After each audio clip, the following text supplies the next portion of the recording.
Hello, ladies and gentlemen, and thanks for joining me again on another edition of the Wilds War Cry. I am here with you once again, but I do have a new co-host, and her name is Vicky. Hello, Vicky. Hello. How are How you are doing you? today? I'm good. I'm glad we were on the same wavelength there. Yeah, Yeah. So always. so today we kind of want to do something a little bit different. I know you and I both we've known each other for a while now, and kind of discuss the idea that a lot of wrestling fans don't necessarily realize how much potential is out there outside of the WWE for good wrestling entertainment. And we had kind of a special treat this week with RoH doing their 13th anniversary show. Yeah. Yeah. RoH, for those who don't know, is Ring of Honor. They've been around for 13 years now, of course, by the title, what it recommends. But it's something that both of us don't really follow a lot. Am I assuming correctly on that? Yeah. Yeah. Yeah. RoH is something I used to follow for a while. I liked a lot of their competitors and stuff. It was just really hard to find on television. They've always kind of had some trouble with television deals and different things like that. And honestly, not enough people in the wrestling community really keep up with it. And the few times I've tried to write stuff on RoH, it's never really gotten a very positive or not a massive response like writing something about the WWE or TNA will do. Does that make sense? Yeah. Sure. All right. I get you. I Good. get you. Well, I'm glad you joined me today. And what we're going to do is we both watch the ROH show, and I just kind of want to have a perspective from two people who don't watch the show on a regular basis. But, I think you and I both heard good things about the 13th anniversary, and we Yeah. both watched it. Yeah. And so now we can discuss it. So, for those who don't know, the show came out of Las Vegas this year, and it had an interesting opening video. And is it just me, or am I too spoiled by WWE's production of their video packages? I think so. Okay, because the video package wasn't bad, and it honestly it was kind of charming. It was kind of you can tell they love what they do. It's not quite yeah, I agree with the whole WWE side. We're so spoiled. Right. The video package did, it kind of set up some of the characters. It did get me excited because there were some faces I was seeing on that video package that this was kind of a coming home for me in a way because a lot of these people who are in ROH now are people that I used to either watch in ROH or are former TNA or former WWE talents. Yes. Yeah. Specifically, we'll get to some names in a moment, but there are a few things that are different in ROH. And one thing I'm not sure if you even know about, but I want to mention is there are a couple rules differences. One, probably the biggest one is that instead of a 10 count outside the ring like WWE and TNA use, there's a 20 count to get back in the ring. I'm I not sure kind of if you like noticed that. that. Yeah, I think it's more realistic. It makes for those moments when the two wrestlers both dive back in just in the nick of time. I think you have more to work with, and it's I don't know. It seems to add a little bit more. I really like it. Yeah, Yeah, definitely agree with it making more realistic, isn't it? right. A little bit. Yeah, I'd agree with that. The other thing is that you'll notice traditionally, not always, of course, before and after each match, the competitors come in and shake hands. Yeah. And this is supposed to be a kind of idea for the honor aspect of Ring of Honor, and it's something again that I think sets them apart just a little bit. It's that little extra bit of flavor to the matches. Yeah. Yeah, I like it. I like the little kind of quirks and stuff. sure, sure. And before we get started with the matches themselves, I was going to ask, what did you think of the actual audience? Up and down. There were some points where they kind of went a bit flat, but overall they were great. Right. What did you think? I actually thought they were pretty good. Towards the beginning, it seemed like you said, it was almost like they knew that they were in for a lot of really great matches towards the end, so they weren't going crazy on the first couple of matches, but you can tell that these guys, they know these all seem like pretty hardcore ROH fans. They knew all the wrestlers and they were getting into it. Another thing that's kind of tradition at ROH shows are the streamers. Yeah. All the streamers being constantly thrown into the ring. That's like old school, isn't it? Yeah. Well, to a degree, yeah. Like I said, ROH specifically, I've seen them do it at several shows, and I've seen pictures of them doing it. You know, and it's not considered a negative thing, but I love seeing the like 4 guys that had to come out to the ring and clear the ring before every match can start because of it. Yeah. Yeah. But yeah, so the crowd to me, I thought was really good. It was not a large venue, of course, and I want to say that I got a little bit of flack because for the WWE Fastlane, I had said that the crowd was dead, and a lot of people who were there actually came out to say that it was more the building acoustics, and I know that can play a factor in it. Building acoustics can definitely make a crowd seem deader or more active than they actually are. But for this particular venue, it was kind of very standard. It was just a rectangular room. But I think the size of the room helped whenever the fans would beat against the metal chairs and against the metal railing, because it made it sound very deafening at some points. Yeah. I liked it. I agree on the fast lane thing. I got a bit of flack too when I said it on the show, on my own show, that people were like tweeting me going, "Excuse me, I was there." Yeah, Frank Castle came and talked to me about that, and I was just like, "Okay, dude, whatever." But anyway, moving on. The first match of the night is a young man, Cedric Alexander, whom I had never heard of before. I knew nothing about. I take it you probably didn't either. Yeah. But he was facing Matt Seidel, and that name may sound familiar to some, but most people probably know him better from his WWE run as Evan Bourne. I personally know him from Wrestling Society X, where he was still Matt Seidel, but I believe he spelled his name differently at that point. But he's a really talented guy who unfortunately is apparently kind of hard to work with backstage. And I will always remember him as the guy that when he got caught for failing his drug test, he's the one who threw Kofi Kingston and R-Truth under the bus and claimed that they had been smoking pot with him or whatever. Oh, classy. I like the guy. He's very talented. But after that, I was like, you're not doing yourself any favors. It's just like, why would you say that? Yeah, I don't know. It dawned on me, sorry, I'm head in the clouds, all this wrestling the last 2 days. I seen Cedric in person in Preston. He is big. Oh yeah, he looks like a big dude because he is built, you know. I walked by him because they had like an opening to the dressing room and they were just coming out, hanging around with everyone, and I just remember going, whoa. He's a big guy. He had some really good combination moves against Matt Seidel. These two seem pretty well matched for their bout, and I have to say that like he seems to have a lot of heart. Like I would actually like to see him wrestle more. Yeah, I like that he gets aggressive at times as well. I kind of seen that, just like the odd time you could see that real aggression in his eyes. I like that.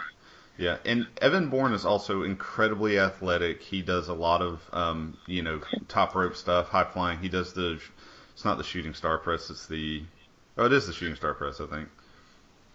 You think? I blinked.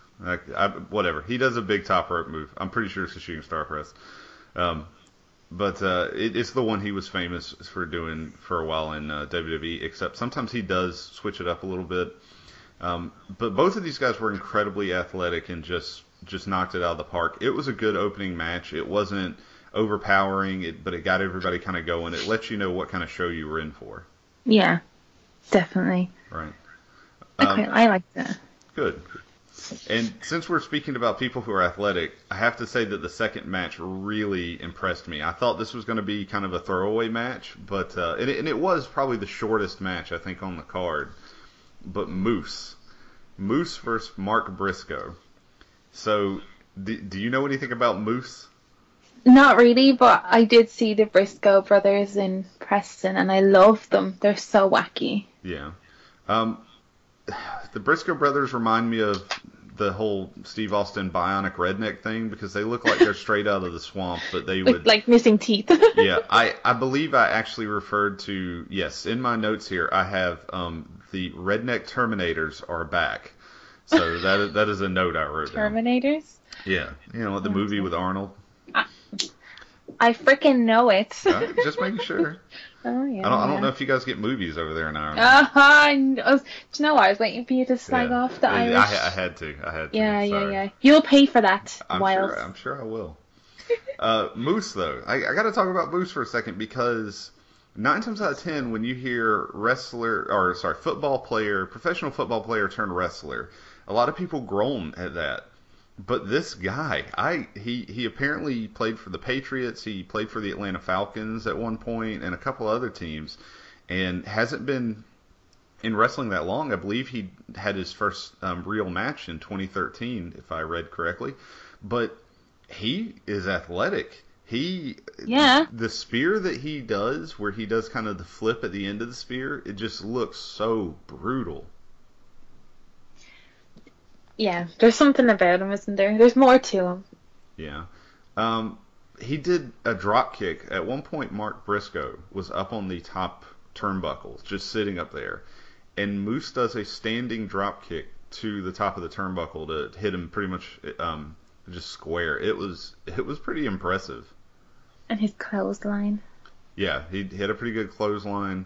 They had some good outside of the ring moments. Both of these, I've seen Mark Briscoe wrestle several times before, and I know he can make things look painful, but he was definitely up against a bigger guy. He was up against a guy who really was matching him for tit for tat. Yeah. It was good. Yeah. To say it could nearly have been a squash and it wasn't, Right. Well, that's what I liked. It still felt like a dominating experience on Moose's part, but it wasn't a squash match. Nice surprise. Yeah. Let me ask you what you think about Moose's two handlers. Specifically, we have Stokely Hathaway, who looks like he's channeling, what did they say? They called him Dwayne Wayne. Dwayne Wayne, yeah. Yeah, which is from a different world. But I thought he looked like the nerdier Carlton Banks. Like he was an even nerdier version of Carlton Banks. That's it. Yeah. You've hit it right on the head there, Wiles. Thank you. What did you think about Veda Scott? Sorry? What did you think about Veda Scott? I don't know. Yeah. Okay, so I have a slight side note here. We talked to a lot of people from the wrestling community, and I kept hearing how Veda Scott was like one of the hottest women in wrestling currently. And so when she came out, I was kind of eager, and I was like, oh, okay. And I hate to say it, but she really didn't impress me that much. And this isn't just on a looks category. It's just she did the thing at the end where she slapped away Mark's hand, which is something we mentioned earlier about the handshake playing into the matches and stuff like that. And I don't know. I kind of wanted to see more from her a little bit. I thought she could have done more with that segment. Yeah, women, they come and go. You can't trust them. Hey, give divas a chance. Don't be that way. Use your voice. Oh dear. Anyway, the point is, I would like to see, I guess, more of how these two handle working with Moose and all, because it seems like they could be a really good stable. Yeah. And not to take anything away from Mark Briscoe. You said you saw him live. I'm sure you would say he could wrestle as well. Yeah, they're really good. Surprisingly good, because I don't know the most about Ring of Honor, and I often struggle with names, but because of my friend Darren, I've really gotten into it, and since Preston, I've really gotten into it as much as I can. With time and stuff, it can be a bit difficult. So they just excite me. When I seen them live, I was like, yeah. These two, they're wacky. Most of the Briscoes that I've seen, I haven't seen a lot of their singles run, but their tag team work is impeccable. It's great stuff. Yeah. And speaking of tag teams, the next match was supposed to be 3 tag teams, but the Bullet Club, they were down one member. Let's see, Machine Gun Carl Anderson and the guy who used to be Festus in the WWE, Doc Gallows. they have a tag team that I think they're the champs currently, and they are a part of the Bullet Club. Which the whole Bullet Club thing, I'm still kind of getting a feel if I like or not. I like a lot of the people in the Bullet Club, but I don't know how I like them as a faction. Yeah. Yeah. What? The Addiction were there, and I don't know if you know much about them, but that's Frankie Kazarian and Christopher Daniels, and they were pretty big in TNA for a while, and they've of course been in and out of, Daniels has been in and out of RoH since the beginning. Yeah. No, I know. Yeah, I know them too. Really well from Ring of Honor or TNA. Right. And the last group in this one was the Kingdom, whom I had never seen before, but I liked what I saw. You did? Yeah. Why? Why did I like them? The Kingdom seemed like they had some good tag team maneuvers, and they did a lot of classic heel stuff as far as, the way they cheat and the way they do everything. I think they put a little too much emphasis on the fact that Maria Kanellis wasn't out there with them. It seemed to kind of distract from the match a little bit. Yeah. But they have a team, like a Spike Piledriver they do, that I thought was really good. It was a good match. Yeah. I must admit. Which of these three teams do you think did the best in this bout? You see, I'll always have a bit of a soft spot for the two guys, the Addiction. Yeah. I always liked them in TNA. I think they're like one of the few reasons I watched The Odd Time. Right. I just like them. I like their work. Yeah. Is that bad? No, that's not bad at all. I love those two guys. Are great. They were amazing in TNA. They did a really good job in this match. I have to say, kind of the linchpin for this match, though, I like Carl Anderson. I have nothing against him, but he really pulled his weight, no pun intended, in this match, being down a guy. So, I don't know. It was cool. It was interesting to see the kind of dynamic that they did for this match. Yeah. I liked it. Right. A match I was looking forward to was Roderick Strong versus BJ Whitmer. And I've been a fan of Roderick Strong for a while. He's good. Do you know much about Strong? Ish. Okay. I told you. Yeah. I'm still new. No, that's fine. He's been with the company for a while. He's just one of those guys. Like, he was pretty new when I was watching RoH, and he's a good wrestler. He's just a good wrestler. All right, so not knowing anything about these two guys, what did you think of this match? That he looks like Zack Ryder a bit, actually. He kind of does. Okay, I will totally give you that. Oh dear God! So, and I like the match. I will be honest. I was in and out of it, making a cup of tea and stuff. Right. Because I wasn't sure if I'd enjoy it. I wouldn't be the biggest Strong fan from PCW. Seeing him, I wasn't like blown away. Well, I thought that he is a bit of a favorite, isn't he? Yeah. I mean, he was ROH champ for a while. A lot of people like him. I kind of agree with you because there are two things about this match. One, I think both guys were really working for it, and two, Roderick Strong was really good at the end, especially with the double knee moves. Yes. But to be honest, this match I think I hyped this match up to myself a little bit more than I should have because it just didn't feel like it lived up to it. So, and here's the thing, Jimmy Jacobs was on commentary, and I don't know why he wasn't wrestling tonight. Like I said, we're not keeping up with the normal stuff, but Jimmy Jacobs is an amazing wrestler, and he, I don't know, his commentary was distracting me from the actual match because he's good on the mic, and I'm just thinking, man, if Jimmy Jacobs won this match, it'd be awesome. Yeah. I hate when that happens. Yeah. We're such newbies. It's alright. We'll get to it. When you said, get hype. Yeah. I always, when anyone ever says that, I think of Mojo. Of course you do. He's like, Tara, I hate him. No, don't hate him. I just don't like him. But anyway. It's too bad he's injured right now. So, not too bad at all. Next. We can discuss Mojo Rawley later. No, thanks. All right, so the next match, it was Maria Kanellis, who people may or may not remember from WWE. She had a WWE run. most people I talk to don't seem to remember her. Very flash in the pan. Yeah, and I hate that because she is way more talented now than she was in her WWE time. And I do not know if that was because WWE was kind of holding her back a little bit, which is what she said. I remember reading an interview. She said she felt like she was kind of being pulled back a little bit. She's not bad on that mic. I love that promo that she cut. She was facing ODB. And it's weird because they seem to have multiple plot lines with the Briscoes running right now, which makes sense because the Briscoes are two of their bigger guys.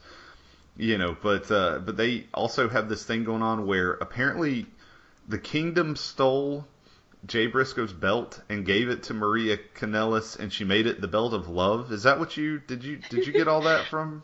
Yeah. It was a very distracting time of the pay-per-view, whatever you want to call it. Right. And she's like, I'm pregnant. Yes. I saw that coming. As soon as she said, I have to tell you something, and we see the doctors before each match, I was like, well, here comes the pregnancy ruse. And it was fun, though. Like I said, her promo that she recorded before, I thought was a good promo. Did you see the one I'm talking about? I think I did, yeah. I think I was kind of in and out a bit. Right. It's a computer. I understand. Can't pay attention to the product. That's all right. Ah, shut your face. But she cut a pretty good promo. ODB didn't talk much, but ODB doesn't really need to talk much. I love ODB. Her time in TNA was awesome on and off, depending on. She had some really good feuds, but ODB is just fun to watch. There's just so many jokes with ODB that you can make, and she's just very entertaining. I've never heard you tell a joke. Tell me a joke. A joke about ODB? Yeah, or tell me any kind of joke. I don't have like a joke prepared. Knock knock. Come on. Who's there? No, just give me a joke. I don't know. I have nothing. The point that I'm trying to get to is like how the commentators, Kevin Kelly and Carino, kept making little comments and stuff, and it's just so easy, and they feel like they fit because I know enough about ODB to know this is her usual stick, like they kept talking about her grabbing when Carino called him he said she was grabbing her mammaries too much. It's just funny. It was just like the way that like when it ended, like he was just carrying like.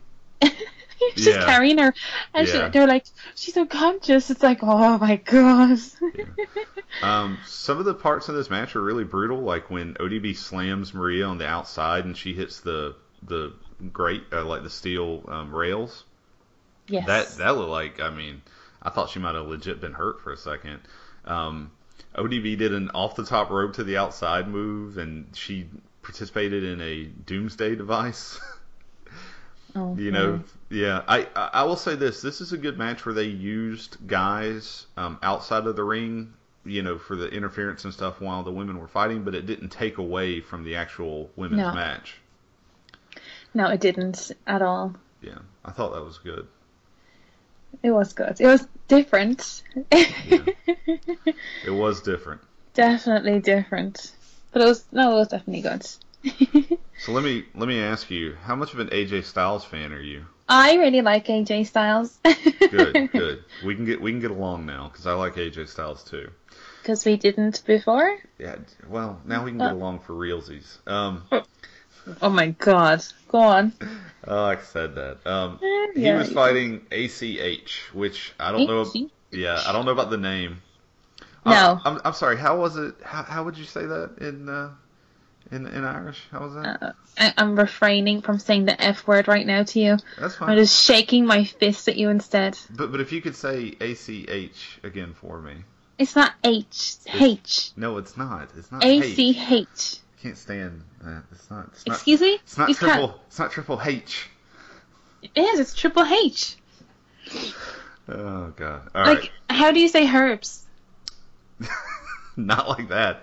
Herbs. Herb is a guy. Herb is the thing that you. No, come on. You went there, so now I'm going there. It's herb. Herbs. No, you're talking about plants, right? That's herbs. Herbs like parsley, Yes, that kind of thing. those are herbs. They're not herbs. Yes, they're they are. herbs. Okay, we're getting off track with the.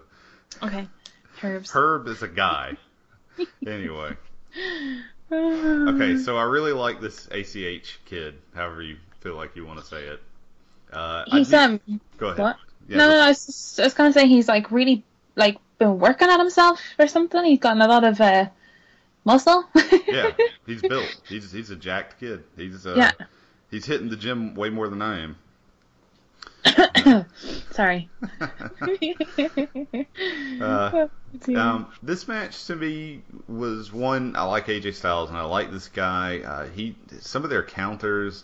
They did some amazing stuff. That corkscrew to the outside that the kid did. The drop kick. Yeah, the drop kick. And he was mocked really good. AJ Styles. That's what I was going to say. So this match had amazing characterizations for both wrestlers. And it was fast. At the beginning, it was quite fast. Oh yeah. Oh yeah. Sorry. I'm agreeing with you. I'm passionately agreeing with you. The end sequence that they did to finish off the match was just really nice. It was beautifully done. A lot of bumps in this match. It was really good, and I thought ACH looked really, really good against AJ Styles. Like, no, yeah, and you know, AJ Styles is another one of those guys. Like, you know, not to steal the cliche, but he could wrestle with a broom and make the broom look good. So, you know, could just do a DDT and Styles Clash in a broom, and it'd be amazing. Telly. I did love the opener with the Styles Clash and the ending with that. I don't know. This was a good match. It was just like you said. It was quick, but it was good. Yeah, I really liked it. But I think I wouldn't like. No, go on. Okay. I think the next match was actually my favorite though, and that was the Young Bucks versus Red Dragon. First of all, slight English major note: I don't like the way Red Dragon does their name. Oh God! But that's neither here nor there. No comment. The Young Bucks are somebody who, again, I've watched them. I saw them in RoH. I've seen them in TNA. I've followed them. Did you watch Wrestle Kingdom 9 recently? Oh God! I don't know. I've watched so much the last while. Yeah, it was the New Japan. I watched some of it. Yeah. The Young Bucks were there, and I felt really bad because I felt like they kind of got overshadowed. They're an amazing team. Yes. And this was a match to, if you wanted to see a match that proved how good the Young Bucks can be, this was that match. Yeah, I agree. Yeah. I definitely agree. I don't know too much about like either of these tag teams, so for me, I was just watching and like taking it in. Does that make sense? I can't watch every single thing of wrestling and know every single name and maneuver. So for this one, Why can't you? Because it's so hard not to curse at you right now. That's fine. Let it go. Be yourself. Because I'm a woman, Can't do everything, cook, clean, and all that. Cop out. Shut up. No, but I'm picking on you. Go on. No, I just enjoyed the match. I just remember really enjoying the match. So I'm not going to analyze it. You can do that.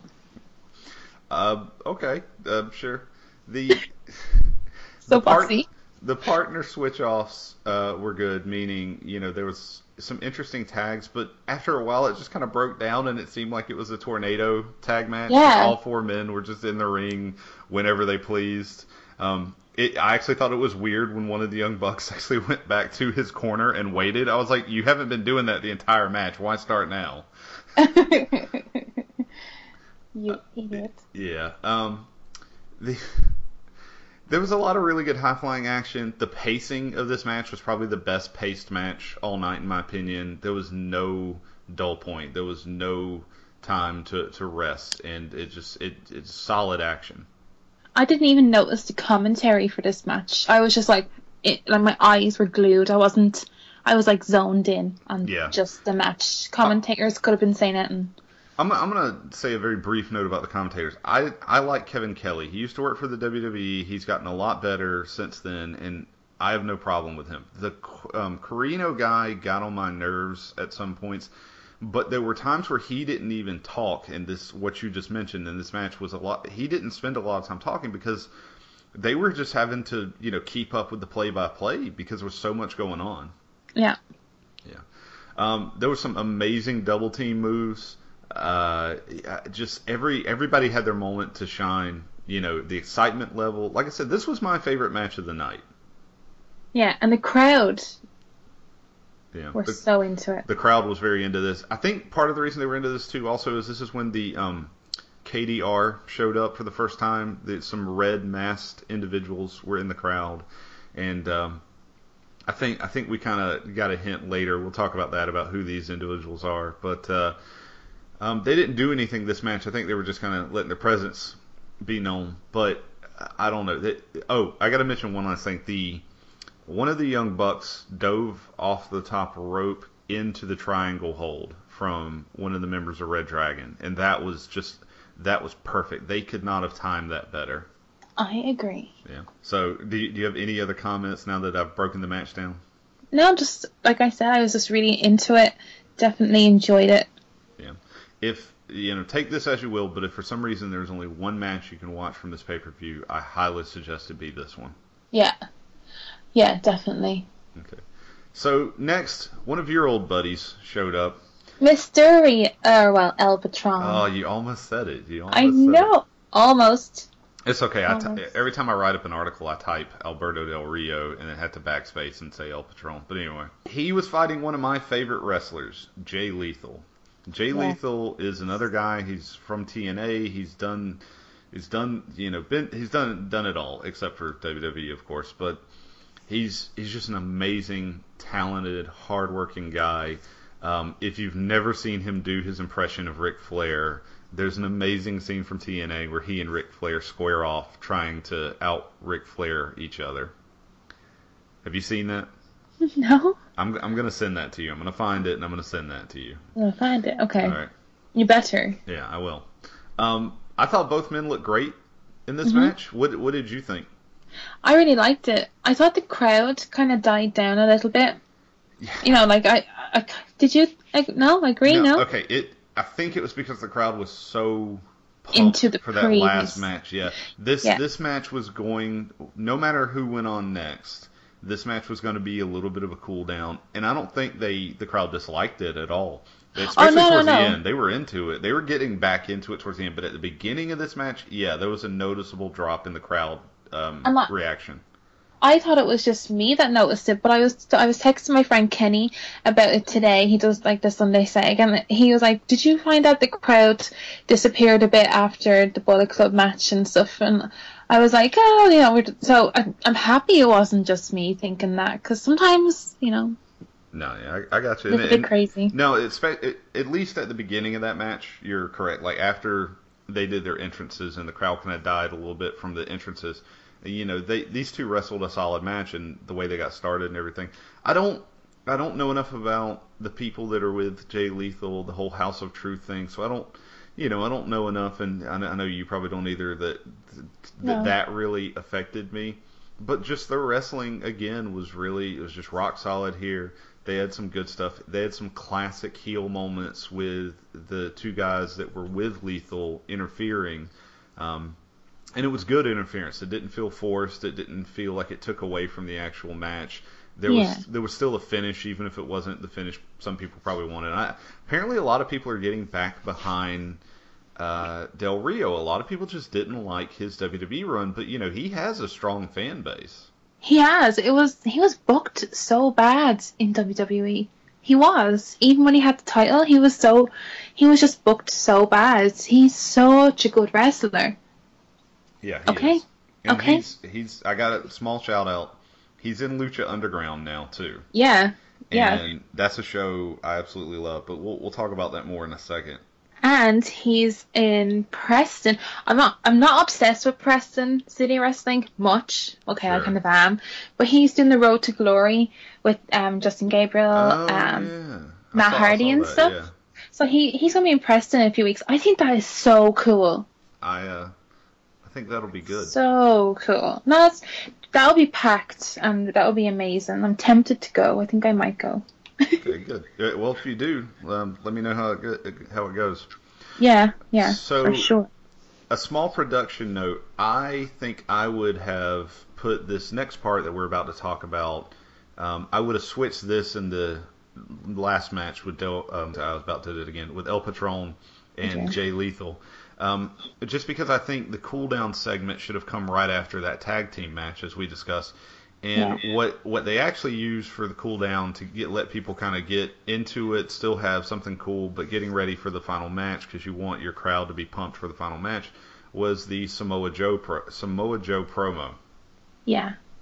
Yeah, and he came out and he cut a pretty cool, very direct Samoa Joe style promo. I love Samoa Joe. I hate he's not in TNA anymore because he's just done some awesome stuff in TNA, but I don't think they really knew what they were doing with him, and I hear they were having some contract disputes and all that. So he's back home in RoH now.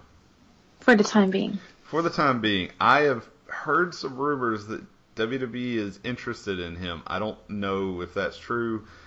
I am so afraid they wouldn't know what to do with him.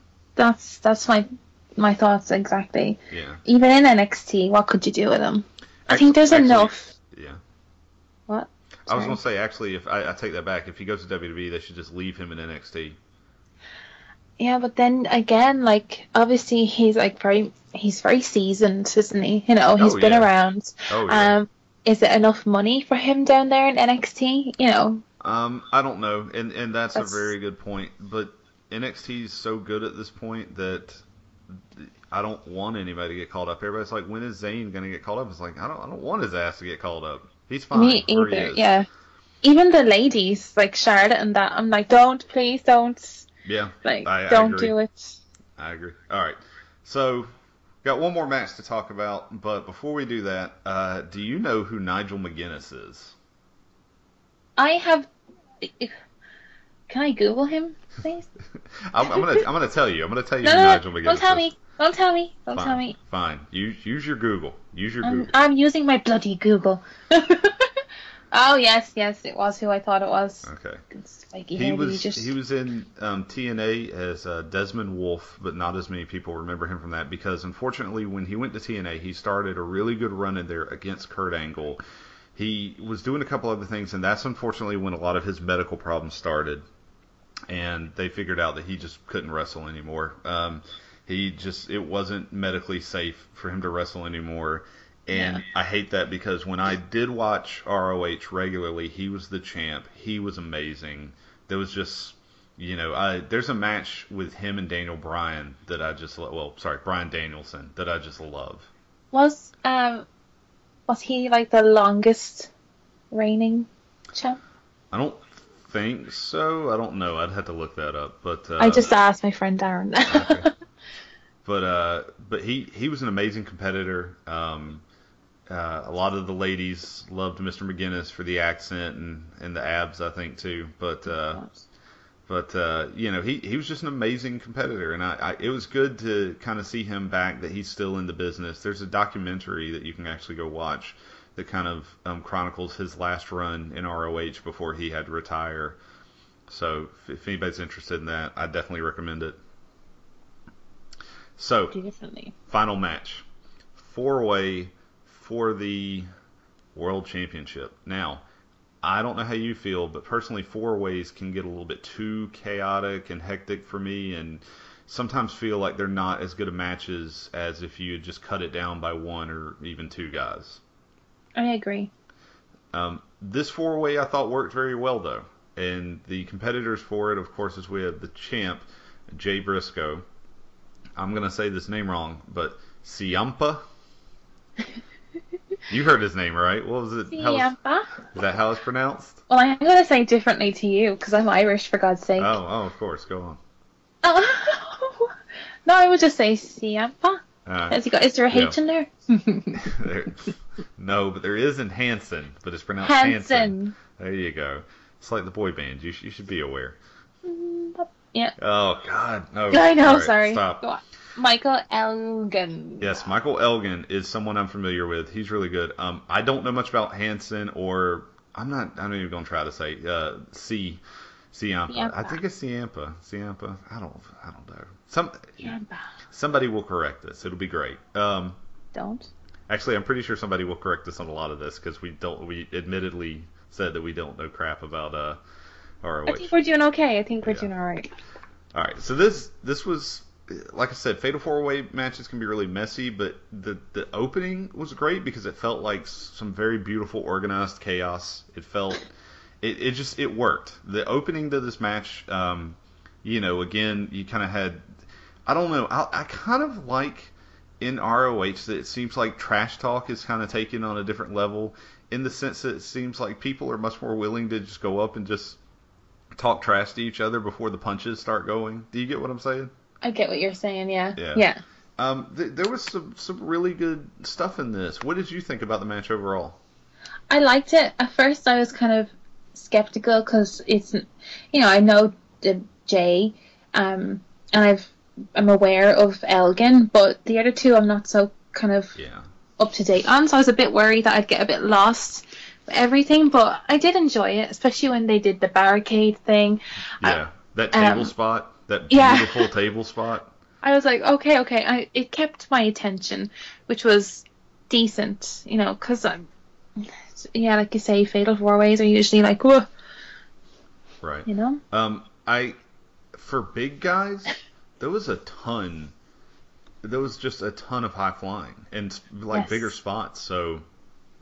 Not the kicks. Yeah. Jay Briscoe's always kind of impressed me, and I've seen a little bit of Michael Elgin, or Elgin. Elgin. Yeah, I know. I screwed that up.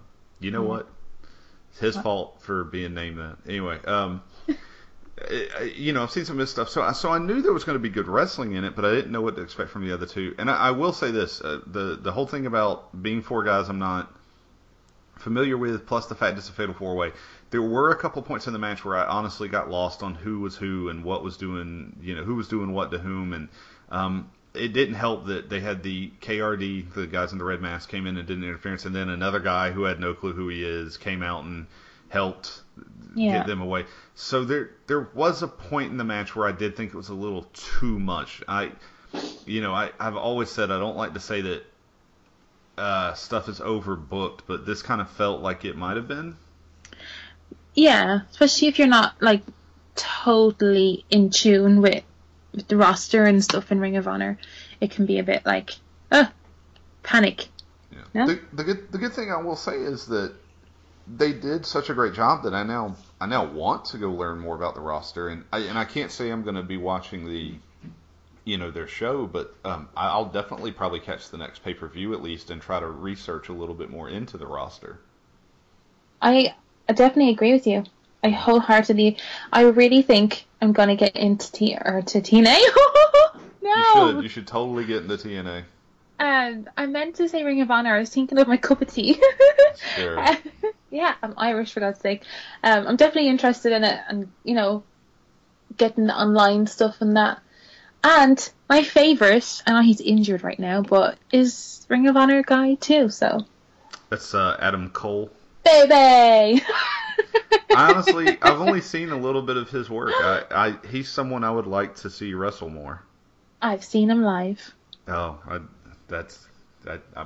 Listen.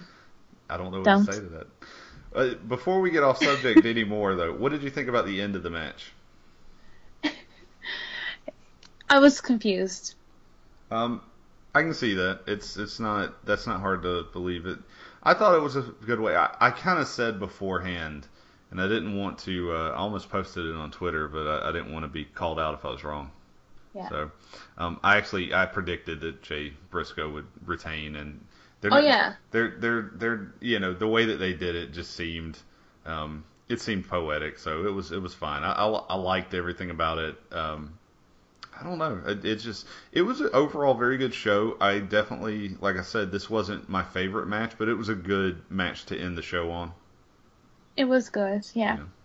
It was, it's left us both intrigued. Right. For the company, so they've done something correct. Yeah. I will be interested to see their next pay-per-view and see if their next pay-per-view is even, 75% as good as this one was. I'll probably keep watching their pay-per-views.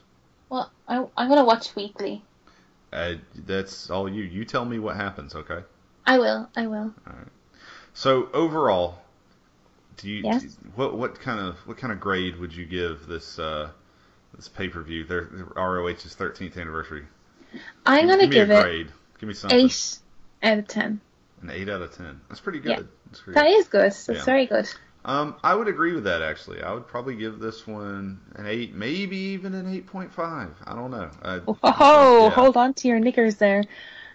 I'm sorry, my what? Nothing. Nothing. hmm So, definite recommend, I think, from both Vicky and myself. Really quick, since this is kind of the point that we're going to get to, what are some other non-WWE stuff that you watch? I know we both just mentioned NXT, and of everything WWE does, NXT is probably the thing you The should be best. watching if you're not. I know WWE fans that still don't watch NXT, and I don't Why? understand. Yeah, I don't get it. I'm like, you're missing the best thing they do. But Idiots. but of complete non-WWE product, what do you like to watch? I'm going to be very honest. I feel terrible saying this. I would definitely watch a lot of the UK stuff. Sure, If you're really looking for something, like I don't know about much more of the American kind of scene, or like even the Irish scene I need to brush up on, considering I am Irish and I'm here at the minute. But Insane Championship Wrestling here in the UK or over there is amazing. Such good English wrestling. Preston is just knocking it out of the park. Progress down in London is just unreal. I hear a lot about Progress, yeah. Progress is... I haven't been, but my friend Steve goes all the time. I've watched it online. It is seriously good stuff. Honest, really good stuff. Watch it. Good. I know a lot of people are waiting to see about Jeff Jarrett's new promotion, Global Force Wrestling. And we'll see how that goes. I'll definitely give that a chance. But for right now, probably the best thing I can recommend is Lucha Underground. It's an hour a week. It's not hard to follow. There's not even a ton of episodes if you want to go back and start from the beginning. I think I'm going to do that, actually. I've heard so much. I recommend it. Matt Stryker, I think, is actually very good on commentary.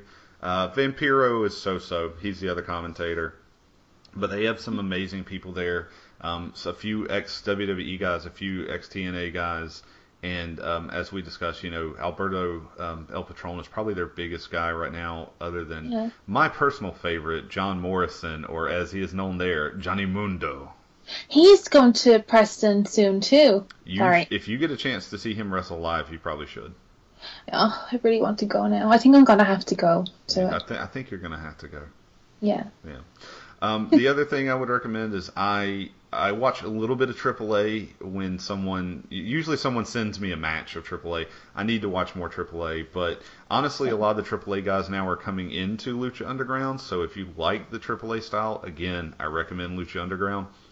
And then the other one, of course, is just New Japan has a weekly show that I don't get to see every episode. Someone sometimes will link me an episode or something, and I'll watch it.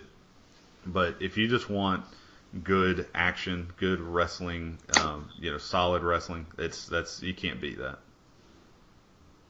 Sounds good to me. Good.